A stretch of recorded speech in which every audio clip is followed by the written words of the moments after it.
আসসালামু আলাইকুম। আজকে আমরা কথা বলবো কোরআনের ৮৭ নম্বর সূরা আল আলা নিয়ে।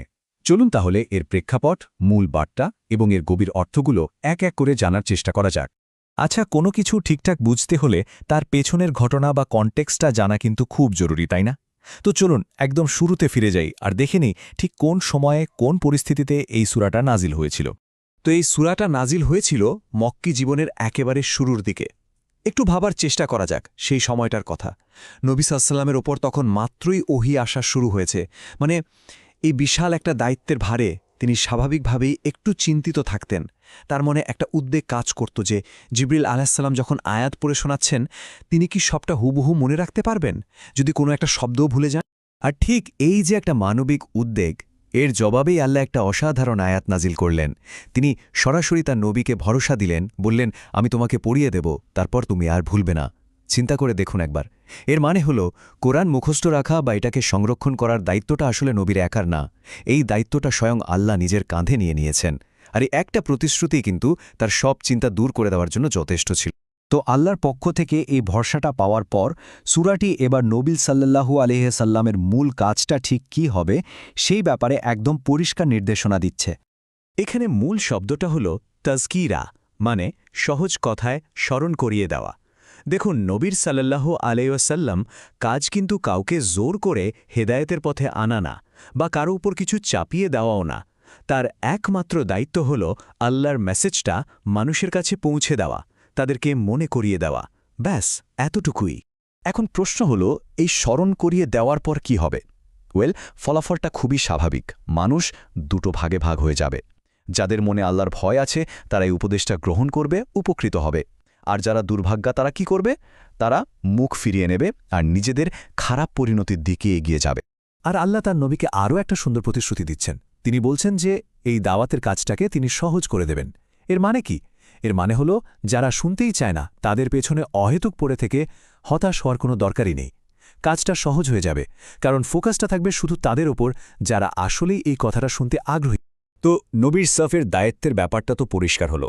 এবার চলুন সূরার আরেকটা অসাধারণ অংশে যাওয়া যাক, যেখানে আল্লাহর পরিচয় আর তার সৃষ্টির দারুণ সব নিদর্শনের কথা বলা হয়েছে।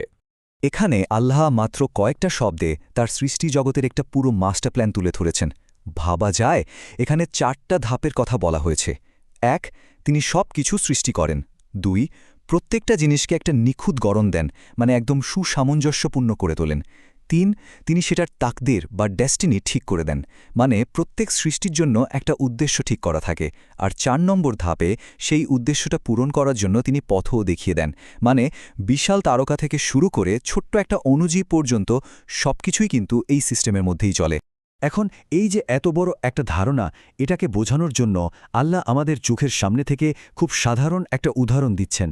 প্রকৃতির মধ্যে থেকে আসা দারুণ শক্তিশালী একটা রূপক। খেয়াল করে দেখুন, আল্লাহ বলছেন তিনিই সেই সত্তা যিনি সবুজ তৃণভূমি তৈরি করেন, মানে মাটি ফুঁড়ে একদম তরতাজা ঘাস বের করে আনেন।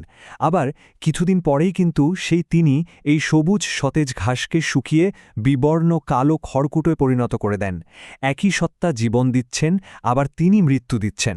কি অসাধারণ একটা দৃশ্য, তাই না? আর এর মাধ্যমে কিন্তু একটা গভীর সত্য আমাদের সামনে তুলে ধরা হচ্ছে। এই যে জীবন আর মৃত্যুর চক্রটা, মানে সবুজের পরেই আবার শুষ্কতা, বসন্তের পরেই শীতের আগমন, এই পুরো ব্যাপারটা আমাদের সারাক্ষণ দুটো জিনিস মনে করিয়ে দেয়। 1, সৃষ্টির ওপর আল্লাহর ক্ষমতা কতখানি নিরঙ্কুশ, আর 2, এই দুনিয়ার জীবনটা ঠিক ওই সবুজ ঘাসের মতোই ভীষণ অস্থায়ী। বেশ, তাহলে এই যদি হয় বাস্তবতা, এই অস্থায়ী পৃথিবীতে আমাদের করণীয়টা কি? আসল সাফল্য তাহলে কোথায়? সূরাটি এবার আমাদের ঠিক সেই দিকেই নিয়ে যাচ্ছে। তাহলে মূল প্রশ্নটা হল, প্রকৃত অর্থে সফলকে, সৌভাগ্যবানকে? সূরাটি এর একটা খুবই পরিষ্কার আর সোজাসাপটা উত্তর দিচ্ছে। দেখুন, সাফল্যের জন্য এখানে 3টা স্টেপ বা চাবির কথা বলা হয়েছে। প্রথমটা হল নিজেকে পরিশুদ্ধ করা, মানে শিরক, কুফর আর সব রকমের খারাপ কাজ থেকে নিজেকে পবিত্র রাখা। এরপর দ্বিতীয়টা হল নিজের রবের নামকে স্মরণ করা, আর সবশেষে 3 নম্বরটা হল সেই স্মরণের বাস্তব প্রমাণ হিসাবে সালাত কায়েম করা। বলা হচ্ছে যে এই 3টা কাজ করতে পারল সেই কিন্তু প্রকৃত সফলকাম। তো এই হলো সাফল্যের পথ, কিন্তু এর বিপরীতে মানুষের সাধারণ ঝোঁকটা কোন দিকে? সূরাটি এবার আমাদের ঠিক সেই আয়নার সামনেই দাঁড় করিয়ে দিচ্ছে। এখানে একদম সরাসরি বলা হচ্ছে যে মানুষ আসলে দুনিয়ার জীবনকেই বেশি প্রাধান্য দেয়।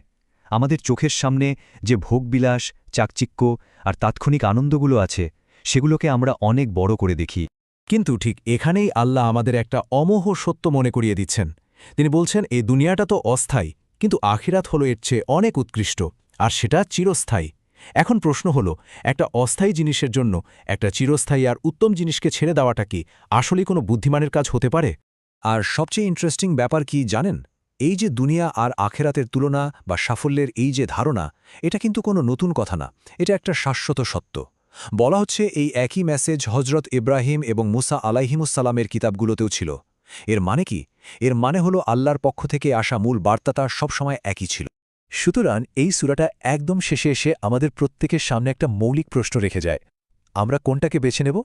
এই ক্ষণস্থায়ী দুনিয়া নাকি উৎকৃষ্ট ও চিরস্থায়ী আখেরাত? আমাদের প্রায়োরিটি লিস্টে আমরা আসলে কিভাবে সাজাব? এই গভীর ভাবনাটাই হল সূরা আল আলার একেবারে মূল শিক্ষা।